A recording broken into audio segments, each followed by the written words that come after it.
हो गई है पीर पर्वत सी पिघलनी चाहिए, इस हिमालय से कोई गंगा निकलनी चाहिए। मेरे सीने में नहीं तो तेरे सीने में सही, हो कहीं भी आग लेकिन आग जलनी चाहिए। जय हिंद आप सभी को। आज हम इन पंक्तियों के रचयिता दुष्यंत कुमार की गज़ल पढ़ेंगे, जो कक्षा 11वीं की पाठ्य पुस्तक आरोह भाग 1 में संकलित है। दुष्यंत कुमार, जो हिंदी गज़ल के हस्ताक्षर कहे जाते हैं, आपका जन्म उत्तर प्रदेश के नवादा गांव में सन 1933 में हुआ था। दुष्यंत कुमार ने हिंदी काव्य साहित्य में गज़ल लेखन करके उसे एक नई दिशा दी, जो फिराक गोरखपुरी की गज़लों से अलग अपना विशेष स्थान जिसने बनाया। दुष्यंत कुमार की गज़लों ने, उनकी कविताओं ने, इनकी प्रमुख रचनाएं सूर्य का स्वागत, आवाज़ों के घेरे, साए में धूप, जलते हुए वन का वसंत, ये सब काव्य रचनाएं। एक कंठ विश्वाई इनकी बहुत प्रसिद्ध रचना है, जो गीति नाट्य के रूप में हमारे सामने आती है। और छोटे छोटे सवाल, आंगन में एक वृक्ष और दोहरी जिंदगी उपन्यास रहे हैं। दुष्यंत कुमार जी की मृत्यु बहुत अल्प आयु में, मात्र 42 वर्ष की अवस्था में इनकी मृत्यु हो गई। लेकिन दुष्यंत कुमार ने हिंदी साहित्य को जो कुछ दिया, वो आज भी उन्हें जीवित रखता है हमारे मन में, हिंदी साहित्य में, हमारी भावनाओं में, विचारों में। दुष्यंत कुमार का साहित्यिक जीवन इलाहाबाद में शुरू हुआ था। वहाँ उनकी सक्रियता के साथ साथ उनका रचना कार्य भी चलता रहा। आकाशवाणी और राजभाषा विभाग में भी इन्होंने काम किया। गज़ल की विधा को सबसे ज़्यादा प्रतिष्ठित करने का, हिंदी गज़ल को, इसका श्रेय दुष्यंत को ही जाता है। दुष्यंत के बाद और भी कई गज़लकार हिंदी साहित्य में आए, लेकिन उस स्थान तक, उस शीर्ष तक पहुंचना किसी के वश की बात नहीं रही। तो हम कह सकते हैं कि हिंदी साहित्य में, हिंदी गज़ल में जो स्थान दुष्यंत का है, वह आज तक किसी और को नहीं मिला। हम जो गज़ल आज यहाँ पढ़ने जा रहे हैं, वह उनकी गज़ल संग्रह साए में धूप से लिया गया है। इस गज़ल को पढ़ने के पहले हम गज़ल के बारे में थोड़ी बातें, जो कहीं ना कहीं गज़ल से संबंधित होती हैं, उनके बारे में कुछ जान लें। हालांकि इस गज़ल से संबंधित इन सारी बातों को फिराक गोरखपुरी से संबंधित जो मेरा वीडियो है, मैंने उसमें भी बताया है। चूँकि वो पाठ 12वीं कक्षा के लिए है, तो थोड़ी चर्चा हम यहाँ भी करते हैं।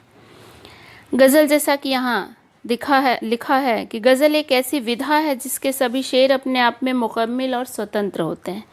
यानी इसका हर शेर स्वतंत्र होता है, इंडिपेंडेंट होता है, एक दूसरे के ऊपर अपने अर्थों के लिए वो निर्भर नहीं होते।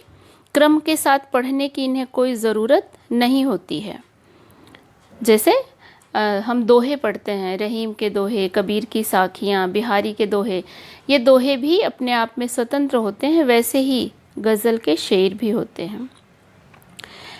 गज़ल का जो शाब्दिक अर्थ है, वो फ़ारसी भाषा का, मूलतः ये फ़ारसी का शब्द है। जो गज़ल का शाब्दिक अर्थ है, नायिका के सौंदर्य या उसके प्रेम के संबंध में जो बातें कही गई हों, वो गज़ल होती है फ़ारसी में।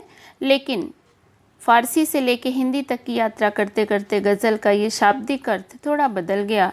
गज़ल का अर्थ कोमलता से, अच्छे शब्दों में, प्यार से कही गई कोई भी बात गज़ल हो सकती है। भले ही उसमें प्रेम की भावना भी हो सकती है, रोष भी हो सकता है, क्रोध भी हो सकता है, वो भी गज़ल होती है। गज़ल में एक शब्द आता है काफ़िया।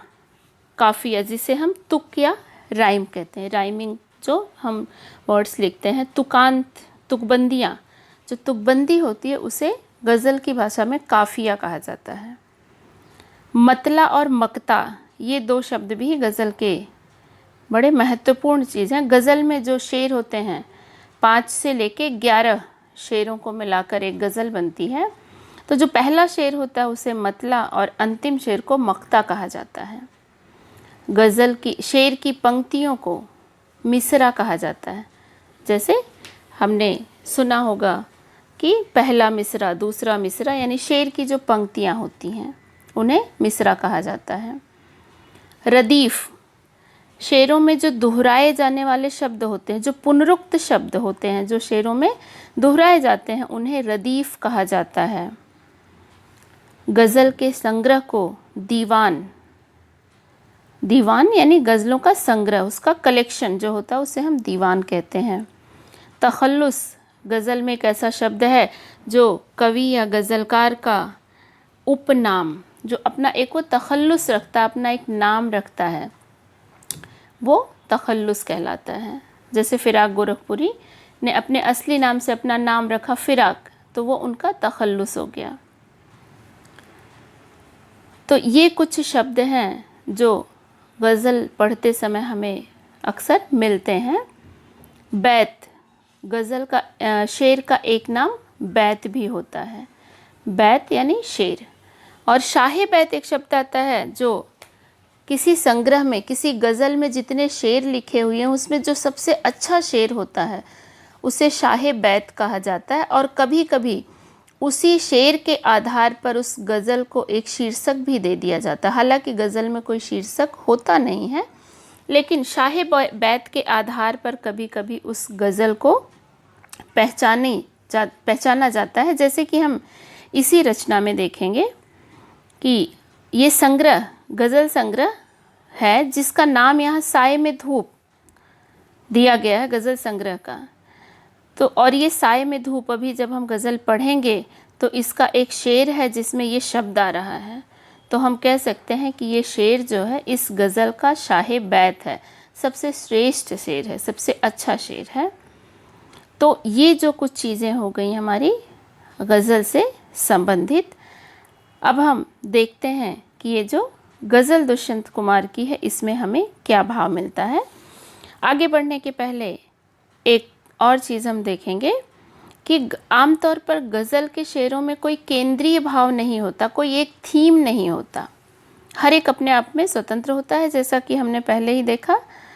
लेकिन कभी कभी ऐसा होता है कि पूरी गज़ल एक ख़ास मनःस्थिति में, एक ख़ास मूड में लिखी हुई होती है, तो लगभग सभी शेरों में कुछ वही भाव, वही झलक दिखाई पड़ती है जो कि दुष्यंत कुमार की इस गज़ल में हमें मिलेगा कि हमारा जो आज का समाज है, आज़ादी के बाद का जो हमारा समाज है वो हमें क्या दे रहा है, हमने क्या सोचा था और क्या पाया, और इसका विकल्प क्या हो सकता है, इसके साथ चलना कैसे हो सकता है। ये सारी बातें दुष्यंत ने इस गज़ल में अपने शेरों के माध्यम से कही है। तो चलिए अब हम देखते हैं इस गज़ल को और इसके एक एक शेरों को। सबसे पहला शेर इसमें दिया गया है। कहाँ तो तय था चिरागा हर एक घर के लिए, कहाँ चिराग मयस्सर नहीं शहर के लिए। ये बड़ा प्रसिद्ध शेर है दुष्यंत कुमार का। यहाँ पे एक, जैसा कि पीछे हमने पढ़ा कि एक विशेष मनःस्थिति, एक विशेष मूड में ये सारी बातें लिखी गई हैं। तो यहाँ पे गज़लकार कहता है, दुष्यंत कुमार कहते हैं, कहाँ तो तय था चिरागा हर एक घर के लिए। कहाँ तो तय था, तय हुआ था पास्ट में, अतीत में, उस समय जब हम आज़ाद नहीं थे, हम आज़ादी के लिए हाथ पैर मार रहे थे। आज़ाद हुए तो नई नई योजनाएं बनाए थे कि हम आज़ाद हो जाएंगे तो हम क्या करेंगे, हम ये करेंगे, हम वो करेंगे, हम बड़े खुशहाल होंगे, हम किसी के ग़ुलाम नहीं होंगे, हमारे देश का घर घर रोशन होगा, हर व्यक्ति खुश होगा। लेकिन आज स्थिति क्या है, कहाँ चिराग मयस्सर नहीं शहर के लिए। कहाँ तो हमने तय किया था कि हर घर रोशन होगा, हर व्यक्ति खुश होगा, सारे देश में खुशहाली होगी, लेकिन आज स्थिति ऐसी है कि घर घर की तो बात छोड़ दीजिए, पूरे शहर में भी एक चिराग मयस्सर नहीं है, मयस्सर यानी उपलब्ध होना, रहना, कि पूरे शहर को रोशन करने के लिए भी कोई चिराग दिखाई नहीं पड़ रहा है, अर्थात घर घर की रोशनी तो दूर की बात रह गई, पूरे शहर में अंधेरा छाया हुआ है। क्या हमारी वो सारी योजनाएं सफल हो रही हैं? क्या वो हमारे सपने सच हो रहे हैं जो हमने कभी देखा था? यहाँ दरख्तों के साए में धूप लगती है, चलो यहाँ से चलें और उम्र भर के लिए। यहाँ जो दुष्यंत कुमार कह रहे हैं उसे गौर से देखें, उसे सोचें, उसे समझने का प्रयास करें कि कवि क्या कह रहा है, शायर क्या कह रहा है। यहाँ दरख्तों के साए में धूप लगती, दरख्त मतलब छायादार वृक्ष, साया उनका छाया, शैडो। तो कितनी अजीब बात कहते हैं, दरख्तों के साए में धूप लगती है, बड़े बड़े पेड़ों के नीचे भी धूप लग रही है। एक नज़र में ये विरोधाभास दिखाई पड़ता है कि छायादार वृक्ष भी कभी धूप देते हैं, उसके नीचे तो हमें छाया मिलती है, लेकिन नहीं, यहाँ पे यह एक प्रतीकात्मक बात, एक सांकेतिक भाषा का प्रयोग किया है दुष्यंत ने। यहाँ दरख्त वो हैं जो हमें साया देने के लिए बनाए गए थे, साया देना नहीं, हमारी हिफाजत के लिए, हमारी सुरक्षा के लिए, हमारे विकास के लिए। ये दरख्त कौन है? हमारा जो प्रशासन है, वो हमारे राष्ट्रपति, प्रधानमंत्री, सांसद, एमएलए से लेकर छोटे बड़े हर ऑफिसर, हर वो अधिकारी जो हमारी देखभाल के लिए, जिनका गठन हुआ है, जिनका निर्वाचन हुआ है, जिनका चुनाव हुआ है, वो सब दरख्त हैं जो हमारी देखभाल और हमारी सुरक्षा के लिए बनाए गए हैं। लेकिन हो क्या रहा है? ये हमें साए के बदले धूप दे रहे हैं, हमें सुख समृद्धि देने की बजाय हमारा शोषण कर रहे हैं। चलो यहाँ से चलें और उम्र भर के लिए, इन दरख्तों में रहने के लायक नहीं है, चलो यहाँ से कहीं और चलते हैं, पूरे उम्र के लिए पूरा जीवन कहीं और गुजारते हैं, यहाँ इन दरख्तों के साए में रहने के लायक नहीं है। यानी शायर कह रहा है कि हमने जिन्हें चुना था, हमने जिन्हें अपनी जिम्मेदारियां सौंपी थी, जो हमारी सुरक्षा करेंगे, हमारे खुशियों के, हमारे विकास का काम करेंगे, वही हमारा शोषण कर रहे हैं। इन्हें बदलना तो हमारे वश की बात नहीं है। अगर हम इन्हें बदल नहीं पाते हैं तो चलिए यहाँ से कहीं और चलते हैं, पूरी उम्र कहीं और गुजारते हैं।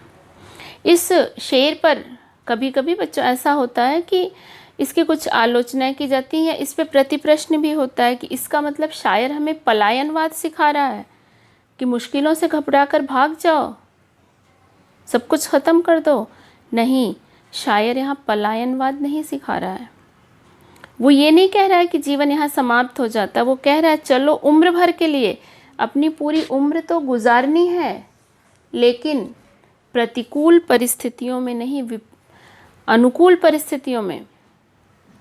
वो आगे के शेरों में हम पढ़ेंगे कि वो इन परिस्थितियों से लड़ना भी चाहता है, इन्हें बदलना भी चाहता है, लेकिन अगर हमारे वश में नहीं है तो अपना पूरा जीवन कहीं और गुजारें, पर इस शोषण की छाया में, इस शोषण की धूप में रहकर हमें अपना जीवन बिताना नहीं है। चलो यहाँ से कहीं और चल के जिएं। इस माध्यम से उन सारे लोगों पर प्रहार कर रहा है शायर जो हमारे शोषण का कारण बन रहे हैं, जो बने तो हमारी सेवा के लिए हैं, हमारी सुरक्षा, हमारे विकास के लिए हैं, लेकिन वास्तव में वो अपने उद्देश्यों की पूर्ति नहीं कर रहे हैं। न हो कमीज़ तो पाँव से पेट ढक लेंगे, ये लोग कितने मुनासिब हैं इस सफ़र के लिए। यहाँ पर शायर उनकी तरफ इशारा करता है कि जो हमारे देश की, हमारे आसपास की सबसे ज़्यादा शोषित, पीड़ित जनसंख्या है, वो मज़दूर वर्ग है जिसके पास पहनने के लिए ढंग के कपड़े भी नहीं हैं, लेकिन वो आवाज़ नहीं उठाता है। देखा जाए तो हमारे जीवन की जो प्राथमिक आवश्यकताएं होती हैं, रोटी, कपड़ा और मकान। रोटी और कपड़ा तो बहुत ज़रूरी है, लेकिन ऐसे भी लोग हैं हमारे देश में, हमारी दुनिया में, हमारे आसपास कि जिनके पास कमीज भी नहीं है, फटा कपड़ा है, नहीं के बराबर है। वो रात में अपने पैरों को पेट में दबाकर सो जाते हैं, घुटनों को पेट तक मोड़ के सो जाते हैं। तो जिससे उन्हें दो फ़ायदा होता है कि शरीर को थोड़ी गर्मी भी मिलती है और जो भूख से छटपटाता हुआ पेट है वो भूख भी दब जाती है। यानी ऐसे लोग जो विपरीत परिस्थितियों में दुखद से दुखद परिस्थितियों में भी अपने अधिकारों के लिए आवाज़ नहीं उठाते हैं, बल्कि समझौता करके चुप्पी मारकर पड़े रहते हैं, उनके ऊपर शायर क्रोध दिखाता है। ये लोग कितने मुनासिब हैं इस सफ़र के लिए कि ये इसी के लायक हैं। वो गुस्से में कह रहा है कि ये इसी के लायक हैं, इसी सफ़र के लायक हैं, ऐसे ही जिएंगे और ऐसे ही मर जाएंगे, लेकिन अपने अधिकारों को पाने के लिए आवाज़ नहीं उठाएंगे, मरने दो इन्हें ऐसे ही। वो एक गुस्सा है जब कोई अपने अधिकारों के लिए आवाज़ नहीं उठाता। कहते हैं ना कि हमारे अपनी चीज़ हमें खुद मांगनी पड़ती है, ज़रूरी नहीं है कि हमें मिल जाए, और अधिकार अगर हमारे मिलते नहीं हैं तो हमें मांगना पड़ता है, हमें छीनना पड़ता है। लेकिन ये लोग मांगना और छीनना तो दूर की बात है, अपने अधिकारों की बात भी नहीं करते हैं, ऐसे ही मर जाते हैं। जाने दो, ये ऐसे ही रहेंगे, ये इसी के लायक हैं। ये शायर का क्रोध है जो उनके प्रति व्यक्त हो रहा है, जो अपने अधिकारों के बारे में जागरूक नहीं हैं। उन्हें होना चाहिए कि किसी तरह से बिना कपड़ों के, बिना अनाज के अपने आप को, अपनी भूख को मार के, अपने ठंड को मार कर पड़े रहेंगे, लेकिन अपने अधिकारों की तरफ से जागरूक नहीं होंगे।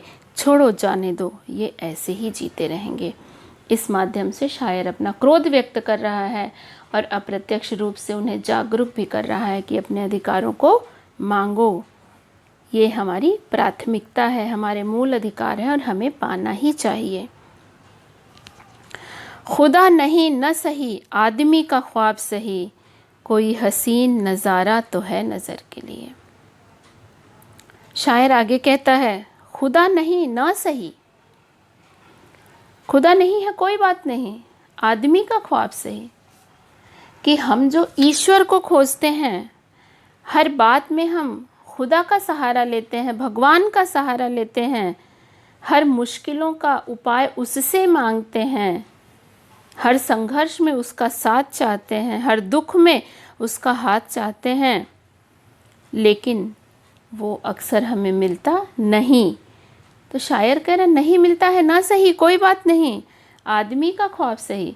एक सच्चे इंसान को ढूंढो, खुदा को ढूंढने से अच्छा है एक सच्चे इंसान का ख्वाब देखो, उसे ढूंढो, खुद भी वो इंसान बनो।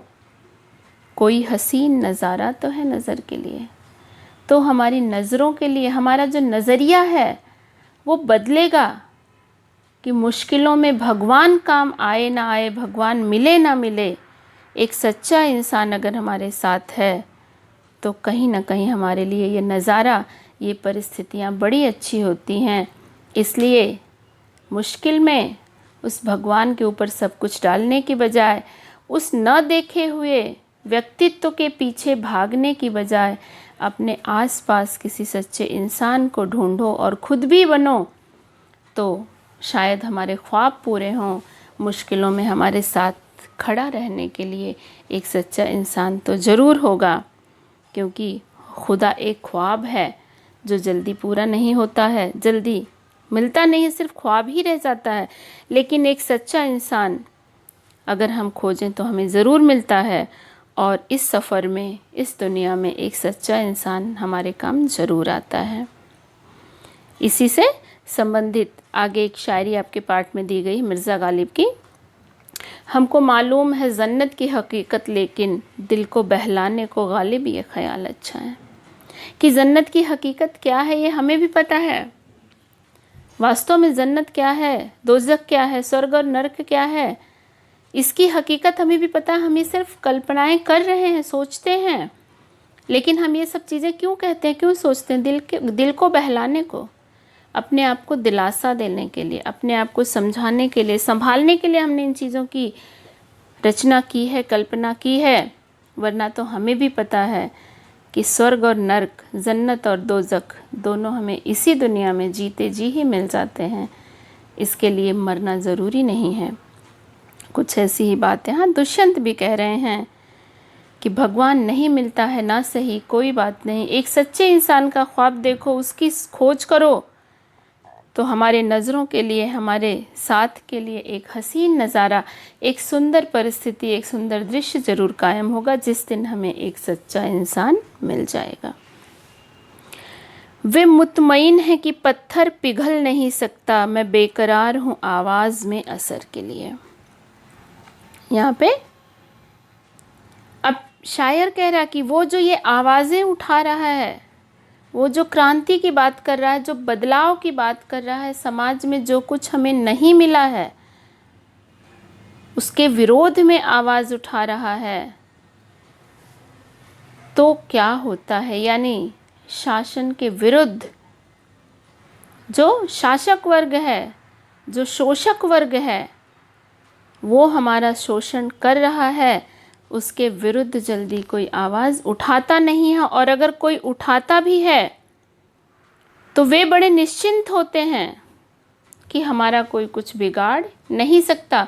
जिसे एक बार एक अच्छा पद मिल गया, एक अच्छी पोजीशन मिल गई, अधिकार मिल गए, उसे लगता है कि मैं सबसे ज़्यादा पावरफुल हूँ, सबसे ज़्यादा ताकतवर हूँ, कोई मेरा कुछ भी बिगाड़ नहीं सकता। वे मुतमईन हैं कि पत्थर पिघल नहीं सकता।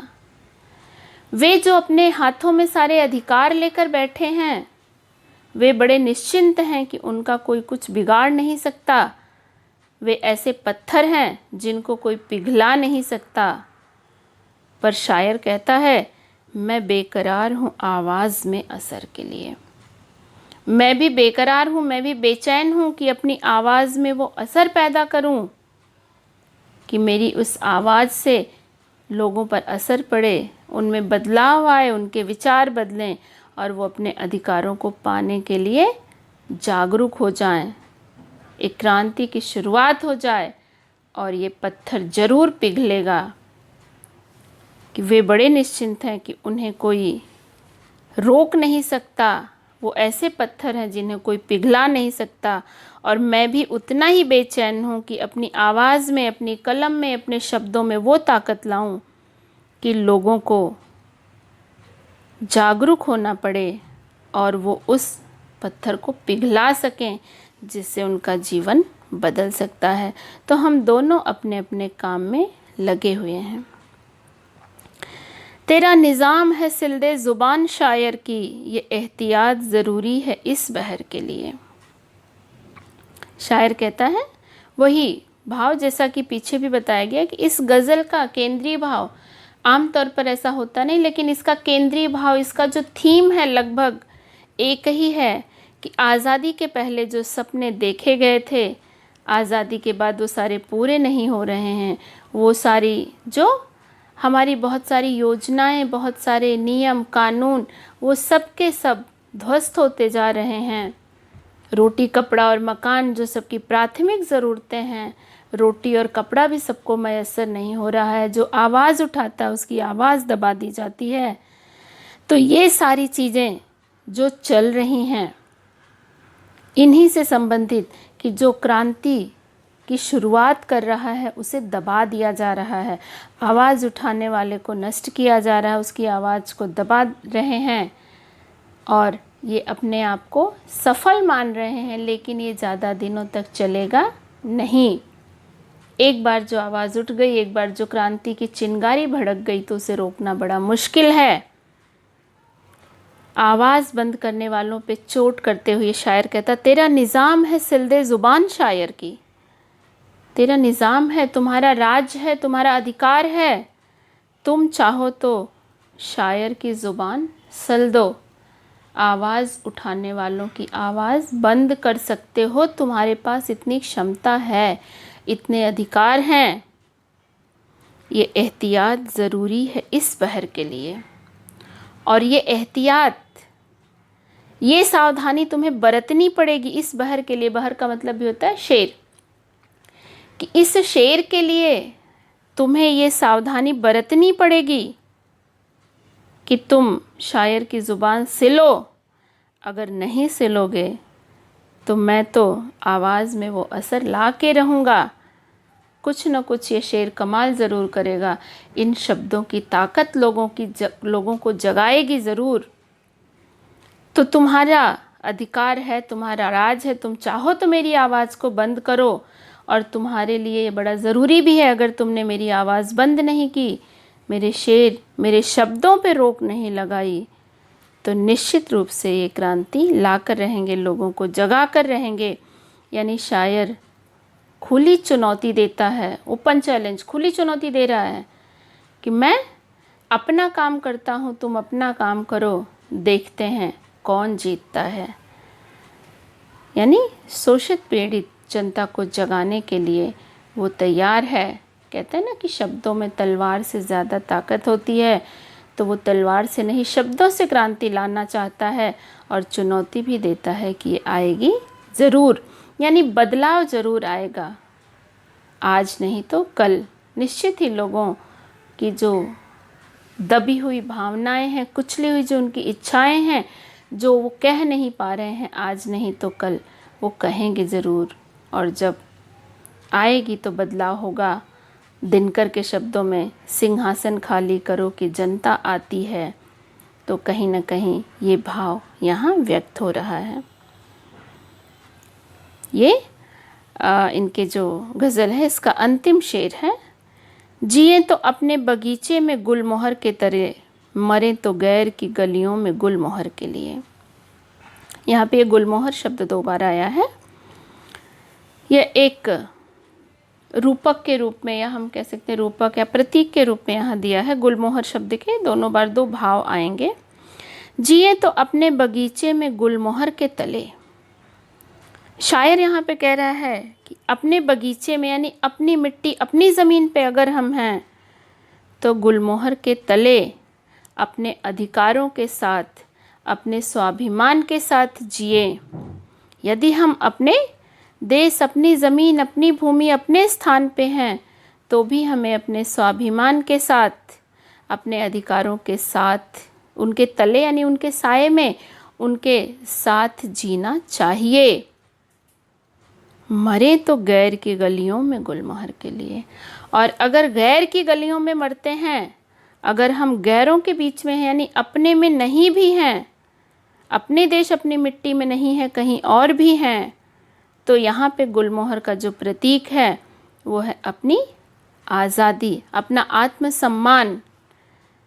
तो और अगर हम गैर की गलियों में हैं, तो अपने आत्मसम्मान के लिए मर जाओ, लेकिन आत्मसम्मान को कभी छोड़ो मत, अपनी पहचान को कभी छोड़ो मत, भले ही जीवन समाप्त क्यों ना हो जाए। तो अपने देश, अपनी मिट्टी, अपनी ज़मीन पे रहना है, तो अपने स्वाभिमान और अपने अधिकारों के साथ रहना है।